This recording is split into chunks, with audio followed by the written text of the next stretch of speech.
everybody. Welcome back to episode 84, Talkoffamepod podcast with your host, Kylie. I'm so excited to have on singer-songwriter Stephanie Quayle. Thank you so much for coming, Stephanie. Well, thank you for having me, Kylie. Yes, it's. I just think you're awesome. Like I was saying to you off air a minute ago, just sharing, what a voice you're finding through podcasting, and the fact that you just reached out and you're like, "Hey, I want to share your story." So I just commend you because that's just awesome. You inspire me. Like, all right, well, she's doing it. I'm gonna get to work. Oh my God, you're so sweet. Oh my God, you're so amazing. So you are a singer-songwriter. What made you want to start doing that? Basically, be part of the music industry. I started writing songs when I was super teeny tiny. I just didn't know they were songs. It started with little poems and then little, I wouldn't say songs. They were versions of what I thought were songs. And then, utilizing the piano and guitar to really start kind of capturing my feelings, in these 3-minute movies, as I call them. And then it's been a cultivation of a craft. I think that for a long time, I just kind of wrote from wherever.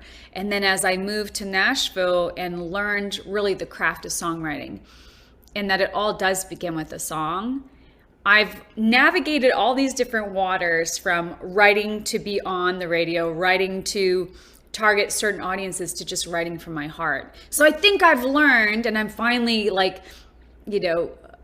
finding a blend of all those worlds, because I love everything that touches country music, from the TikTok 15-second song bites to, these epic projects that really depict, parts of my life. So songwriting is the greatest way to say something when you can't find the words. Exactly. Like music is really amazing. Like to so many people, music is a way for people to connect more than people when you're talking. It's much easier to write down what you're feeling more than trying to express it through telling to people. Right. But I wanted to know what is basically the hardest part for you as a woman in country music and stuff, and being in the music industry? Because for me personally, as a woman in the industry, as a 15-year-old girl, it's very difficult since I'm so young and all that stuff. So what was the hardest kind of part for you about being a woman in the music industry? Well, I've seen so many versions of it. So I'll share kind of it in stages, because it's very different now than it was when I first came into the business. So I made my first CD. I was 16, 17 years old. Oh, wow. Right? And just for reference, I'm 42. So that was a long time ago. And when I was first coming up in the business, it was very much kind of one way, one thought process that I experienced, which was you had to choose. You had to sacrifice family and children if you wanted to be, iconic female in music. And even outside of genre, just in general. And I remember hearing those stories and just being like, well, I want all the choices to be mine, right? If I want to have a family or not have a family, if I want to tour or not tour, all those different things. And so I just started kind of finding my own lane, right?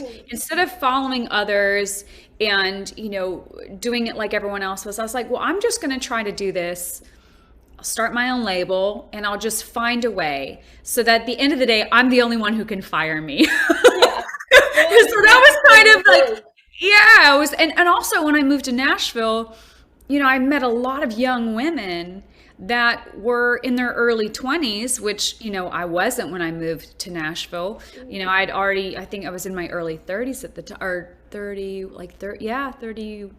I'm so terrible with my own math, but I've been in Nashville 10 years. So 32. And I'm just seeing all these young, vibrant, awesome women that write and play and entertain and are just so special and uniquely individually themselves. Being told that they were done, or being told that they were shelved, or told that they already had one of them. And I hate that phrase so much. We already have one of you. No, you don't. That's impossible, because we are all so special in our own right. And that kind of got me really like ferocious a little bit, like internally. Like, how do I set an example so that others can at least see an example forward of another way?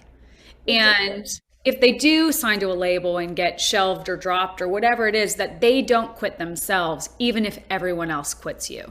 I think that is something that I will be like screaming from the rooftops till I'm 100 and however long God lets me stay on this earth, because we determine when we're done. And the greatest opinion we can ever have is the one we have of ourselves, right? Yeah, exactly. So, it's just been, and then again, it's like you gotta keep going and not let the noise get in between the focus. I think, all the typical things that we talk about in the entertainment industry impact country music, right? Yeah.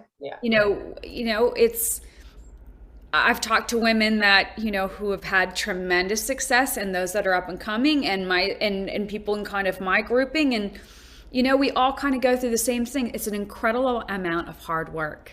And we only get there by getting there. We only get there by continuing, right? And there's so many people in the entertainment industry that are really bringing topics to the forefront.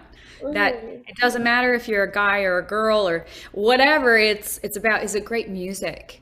And taking age and all these other things that are just noise out of the conversation and really letting the music do the talking, right? And let the artistry shine through. What I'll share with you is you're going to hear everything. People are going to tell you all kinds of nice things and maybe not so many nice things. But rejection is a gift.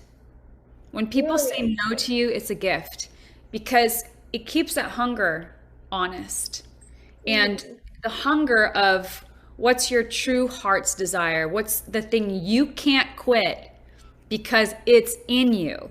That's what I say to people in music. Like, if it's not so like has a hold of you and it can't let go, then love it as a hobby, sing your heart out, but don't make it the business. Don't let the business tarnish the love unless it's like, I have to.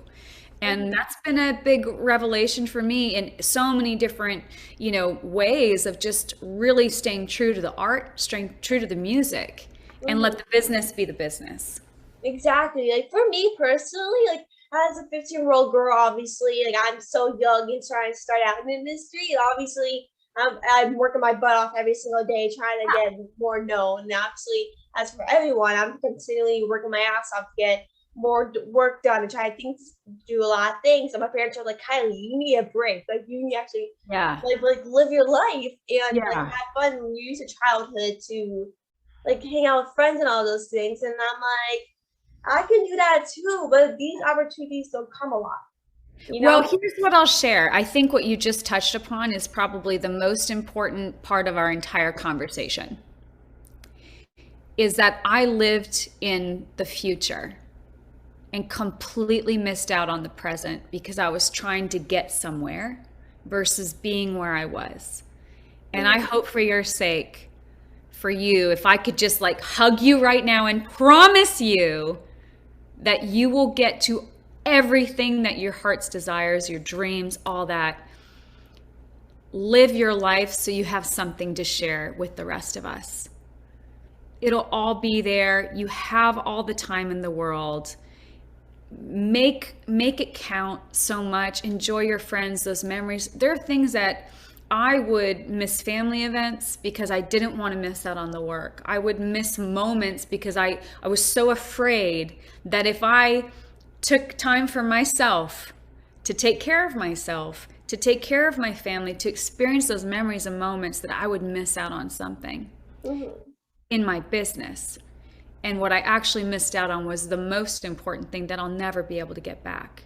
So I make it a point to find both. You can absolutely do it all. Yeah, exactly. You have to take time for yourself so that you have more life experience to share with all your viewers and your listeners and the people that are going to learn about you. That's what makes you you, you know? And tomorrow we'll get here. So just today is your day. you know? Exactly. I love that. Oh my gosh, I love that. And so, did you always like country music before you started writing, or you just Oh kind of yeah. like, okay, did you always kind of like write country music as you got older and started liking it? Because Yeah, like for me, I love country music. Like it's yeah, really like my favorite thing ever. yeah. So I was like wondering if you always like kind of liked it before you even start writing. Sure. I was listening to country music all of the time, even without, pushing, turning the radio on myself. We had a little AM radio that played country music 24/7 in our barn in Montana. So that's where I just got, it was just ingrained, ingrained, ingrained. Mm-hmm. And then the music that my mom and dad shared with me. And what happened was I would be writing my little songs and playing them, and people be like, "Oh, you're country." And I go, well, I'm just me, Yeah, I'm just writing what And comes I'm up. just, Like, I'm just so it was kind of this blend of like, okay, I am a storyteller, and yeah. as Dolly Parton says, a song teller, right? Mm-hmm. And I love the genre because of the storytelling. And Mm-hmm. I did find along the way people that tried to put me in other boxes. Can you dance? Let's do pop music. And everyone, I think that when we meet people that, have more experience than us and are older than us and have, maybe a big title, sometimes we don't trust ourselves, Mm-hmm. right? We go, well, we must be wrong Yeah. because they have the title. Yeah. And more often than not, my gut and intuition was right. Not only about the person behind what they were saying, but also about what is true to me. And Mm-hmm. it's country music all day long. I love Exactly. listening to other genres, but as a writer, as a performer, artist, it's country. Yeah, exactly. Like my family always loved country music. Not exactly my parents and siblings, but my grandmother, like my other family likes country music. I didn't even start liking country music until like last year. I really started getting into it. Now like that's like the only thing I really listen to. Yeah. It's like Luke Bryan, Walker Hayes, like Carrie Underwood. Like there's so Yeah. many people that are like that I literally jam along to when get tired of it. Like Yeah. do you like have any artists that kind of like stuck out to you as a country music artist or anything? Well, there's so many artists that I listened to growing up and listen to currently that, I kind of have a really special view because I get to hear so many of my friends here in Nashville play their songs before the rest of the world gets to hear them, right? Mm-hmm, yeah. And so there's so much more access now to artists at all levels. Mm-hmm. From growing up listening to the Judds and Dolly and Reba and Willie and George to my contemporaries like Miranda and Marin, Casey. Ashley McBride is one of my favorite artists, Ashley Monroe.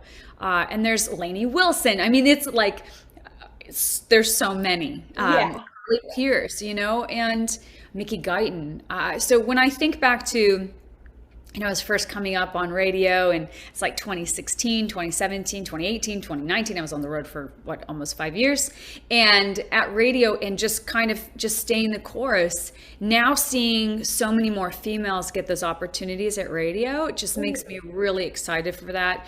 It makes me excited to see how many women are taking the main stages, and those main spots were not just the openers. So there is real movement forward happening, which is awesome. And again, it comes down to the music because the music is outstanding. Exactly. Like, is that kind of similar to the last question? But do you have anyone that you look up to as a singer-songwriter exactly? In terms of Who like, I look up to as singer-songwriter? yeah. Well, I think that when I think about Dolly Parton Mm-hmm. and think about her songwriting skills, Mm-hmm. she's one of the greatest of all time.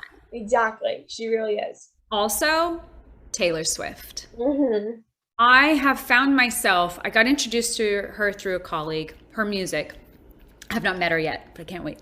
And really diving into her songwriting has been a real, I don't know, it's just a real fun experience to listen to her now and how she writes. But Miranda is an incredible songwriter. Casey Musgraves, incredible songwriter. Carly Pierce, Lainey. There are a lot, I mean, a lot of artists, Mickey Guyton, a lot of us are songwriter artists, right? Mm-hmm. And I think that when you're sharing your own story, Luke Combs, when you're Mm-hmm. sharing your own story, it's really so very special. And when you find a song that's not like you didn't pen it, you didn't write it yourself, but you find a song that is so your words, and you don't know how someone else wrote it, that's the magic. Exactly. Like, Magic, and that's what's so cool. exactly. Like as in terms of music, like, do you have anything specific things you write about in your music? Like, do you have anything that like inspires you kind of write, like personal experiences or anything that makes you kind of write a Yeah, song? absolutely. I mean, you have to live life to write about it, Mm-hmm. right? You have to live Mm-hmm. it to write it to live it. And it's all personal. There's nothing untouched in my music. So you'll have to go take a deep dive into some of my deep cuts. And Yeah. that's what they call the songs that no one hears. Yeah. I love it. Everything is an opportunity to write about. I was on a conversation yesterday and someone said something and I immediately wrote it down. I post notes everywhere. It's like it's Yeah. like it's so hilarious. They're just everywhere. But because you hear something and it inspires you and you're like, I got to remember that. And I Mhm. have them everywhere. Yeah, I'm saying like when someone like says something to me, I'm like I need to like write it down or something Yeah, like of that, or at course. least because I have a good memory and I like Mm. to remember everything. So I'm like I Yeah, need to keep this in my mind so I can of remember. course. Yeah, no, life is inspiring. I Mm-hmm. think that the beauty of the difficulties we call the valleys is that, like, I don't know, it's really good sometimes to sit in it, in the Mm-hmm. uncomfortable and get comfortable with the uncomfortable, but also just to kind of recognize it, not numb it, not put it away, but just recognize and go, okay, I'm in a valley and I Mm-hmm. will get to that top of that mountain. Exactly. I really couldn't agree. And so like you were featured on the Kelly Clarkson show as a performer and guest and Yes. everything. What was that experience like?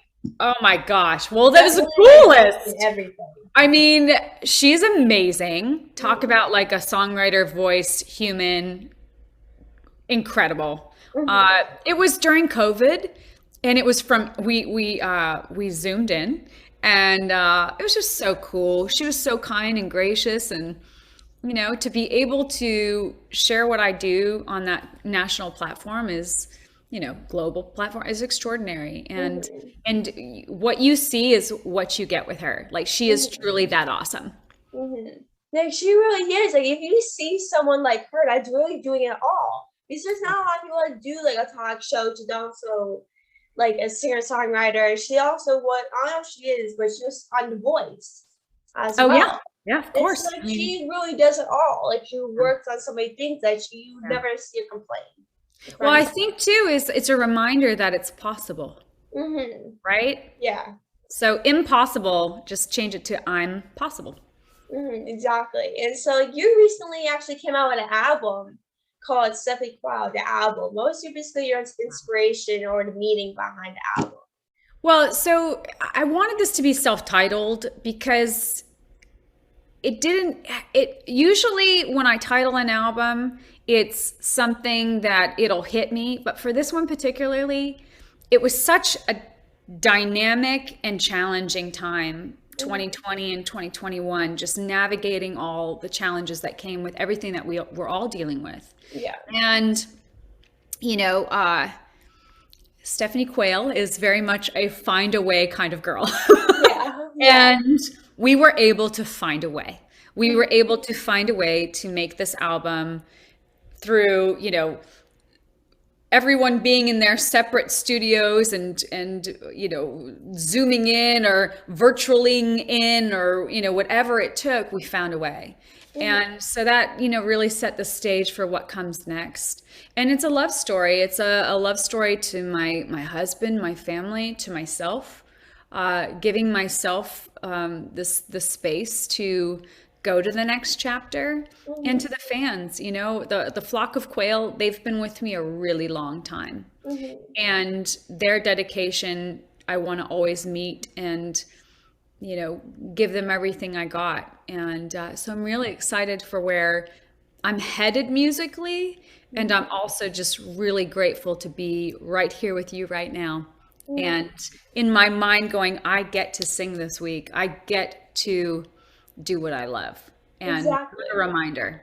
Yeah, exactly. That's what it really is. It's like during the pandemic, like you really couldn't do anything. It was really rough for everyone in many ways. And you couldn't leave the house. You couldn't do anything. It was rough for me especially because I couldn't do anything. And at that time, I was a 13-year-old girl, and I was starting to do more things. And I grew up with anxiety and Yeah. depression, so I got very worse as time went on during the pandemic. Like when we first started off, I was like, "Oh, great! Like I have some more free time. I can relax and just try to catch up on everything." And I did online school. Well, I Right. still do online, but I did online school, so it didn't really change for me personally. So like I was like, I have some more free time and everything. Like this is kind of great and Right. everything. I get to chill out, just take time for myself. Like this is kind of great. And I'm sure that was kind of like for everyone. Like I kind of it really showed them to kind of slow down for a couple of days and just go back to your life like once it's all over. And everyone thought it would last a couple of weeks. Personally, I thought that, but like I did now like 2 years later, 2 3 years later, it's still going on. And like, if it wasn't really for the pandemic, I wouldn't have started this thing, the Yeah. whole podcast and stuff. Like, it really, like during the pandemic, it's really hard for people to really connect with other people and talk to other people because like Sure. especially like I said before, you couldn't leave the house, you couldn't really chat and connect with people like personally, face to face. And Yeah. so like now, like I'm really like happy to be able to have these conversations. It's like do like 2 years ago when quarantine started, we couldn't have that. We only have like Zoom conversations or like FaceTime messages or whatever you like to use. Like that's really like what I'm thankful for is like we have Zoom and able to connect with all these people. Right. Well, I just want to commend you for recognizing and being willing to share that your feelings with anxiety and depression. And because you're going to help a lot of other people be willing to go, oh, me too. And be able to share that takes a lot of courage. Mhm. And I'm so glad you found an outlet. You found a place. I think at the end of the day, that's what we all want, right? We all want a Mhm. place and a community to be able to share, the gifts that we're given. And, I I look at this pandemic situation as such, it's like one of those things that there was nothing we could do to change it, Mhm. right? So the fact that you took control of an uncontrollable and you created something for yourself that gave you place. Mhm. That's I very much understand that. I'm so used to being around hundreds and thousands of people Mhm. and just living off that energy because that Mhm. energy is just so spectacular. That's why live music is so Mhm. beautifully intoxicating, right? Yeah, And exactly. having to recreate other ways to stay connected so that the loneliness wouldn't be overwhelming. Mhm. And that's I think one of the things I've really worked on over the last couple years is being really good with just hanging out with myself. Mhm. Exactly. Like it this like whole pandemic really taught me to really take time for myself Yeah. and everyone because like it really taught people to really slow down and take a break and really take time for yourself, even if it's just watching television, catch up on movies and TV shows or like Yeah. journaling, meditating, like or writing or something. Like there's always you always need a break and stay home for a couple of days and then just work and do what you need to do. And I just Right. kind of feel like the pandemic really taught us to really slow down and don't take things for granted. Because obviously, when the pandemic started, like they didn't know what exactly COVID was at that time. It was just a new Sure. disease coming around and Right. everything. So like, I was like, at first, I was like, I really want to leave this house. Like, obviously, I was traveling a lot. I love traveling. I was always doing traveling and going to sporting events. And I was always watching my brother play baseball, sports he does. Like, I was always doing something. And Right. I was never just sitting down and bored. I was like, oh, I was always going around. And so like, once the pandemic like kind of started, I was like, what am I supposed to really do? Like I'm always going around doing something like hanging out with friends or something. And I'm like, how do I slow down and take it to a little thing deeper than I Yeah. usually have? Yeah. and everything. What a great just opportunity for that question to be asked. I hope we all keep asking ourselves that. Mm-hmm. We all keep asking, check in. Mm-hmm. Am I Exactly. letting tomorrow rob today?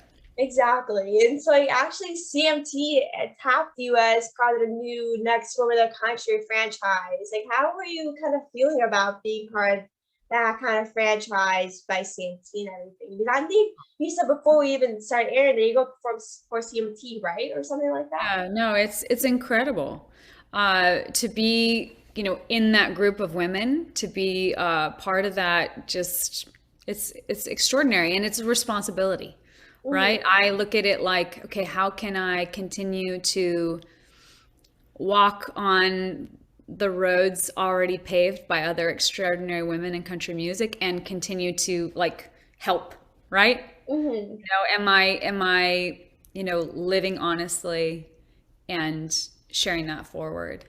And Leslie Fram has done an extraordinary job of really highlighting and emphasizing and just showcasing so many extraordinary women in country music.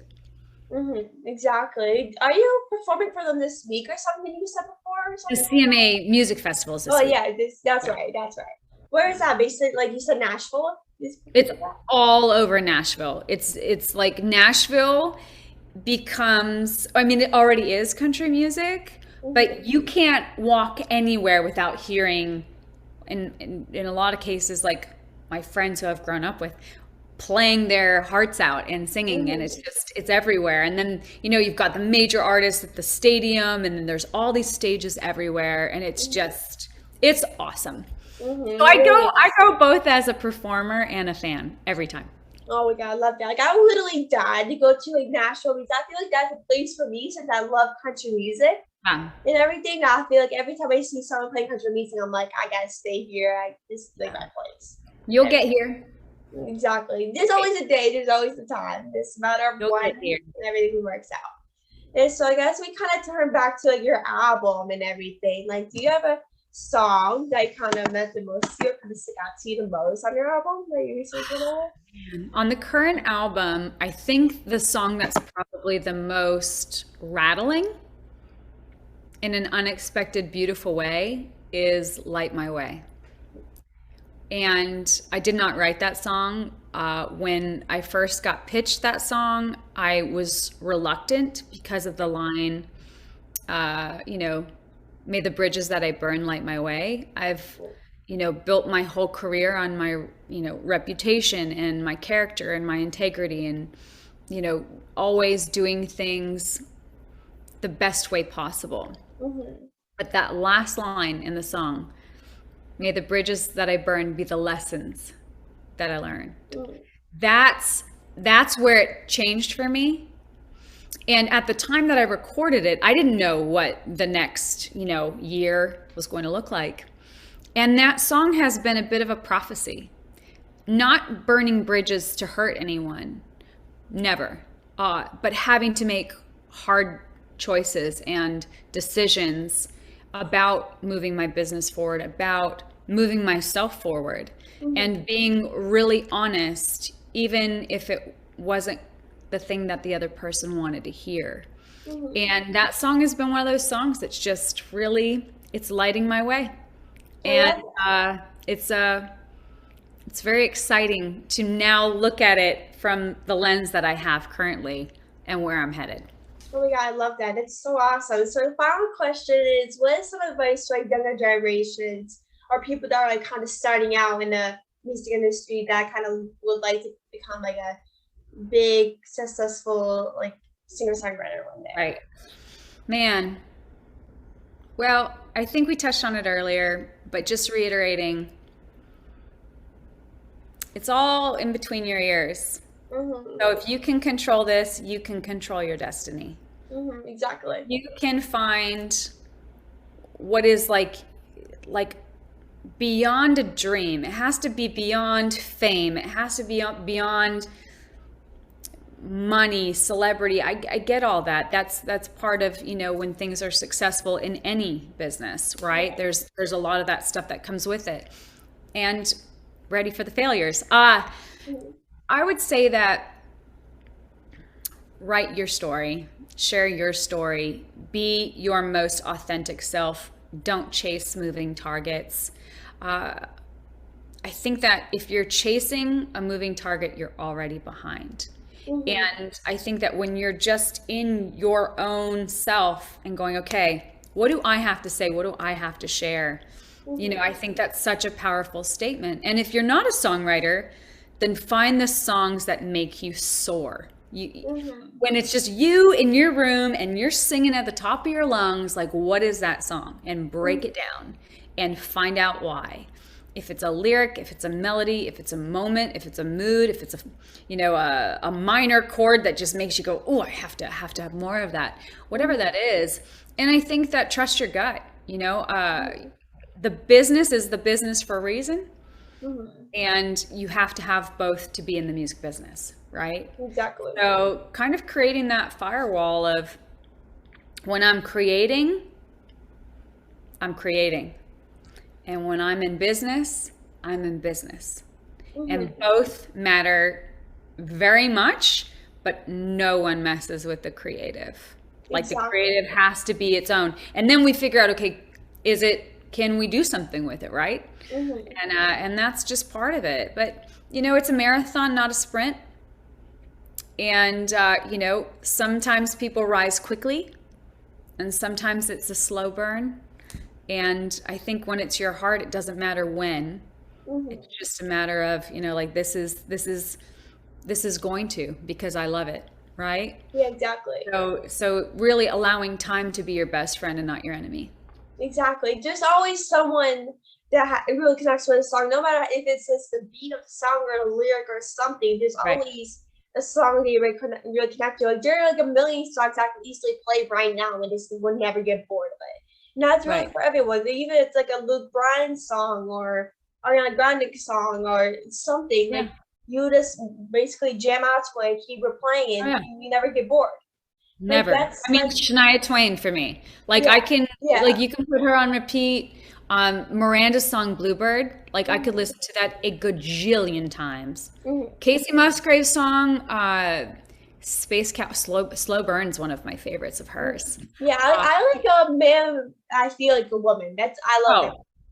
It's fantastic. It's one of a kind. I mean, it's when you think about how many topics there are to write about, and the fact that we still find newness in the same conversation, right? A love song, we'll never be sick of love songs. Exactly. We'll never be sick of breakup songs. We'll never be sick of cheating songs. We'll never be sick of anthemic songs, right? So it's just one of those things that, music is just so powerful, and it's the vessel, it's the person, it's the voice, and that authenticity, I think that's really, really special. Exactly. And that's like the perfect way to end it and all of those things. So I just want to thank you so much for popping on and taking some time today. It was so great to speak with you. I could really speak with you forever. I wouldn't get tired. You're so amazing. I could really talk with you all day. And so it was so amazing. I just loved our conversation we had, and we will definitely keep in touch. And where can everyone follow you and everything on social media and everything? Absolutely. I'm everywhere Stephanie Quayle. So anywhere there is a handle for Stephanie Quayle, I am there. And then for, the website, we have tour dates and all our merch for sale and all that good stuff. And my music is streamable everywhere. So find me. Yeah, perfect. Everyone go find her and find more about her and everything. And thanks so much for tuning in. And it was so great to speak with you. It's such a blast to talk with you. And we'll definitely keep in touch for sure. Mwah! So proud of you. Thank you. Right back at you. Talk to you soon.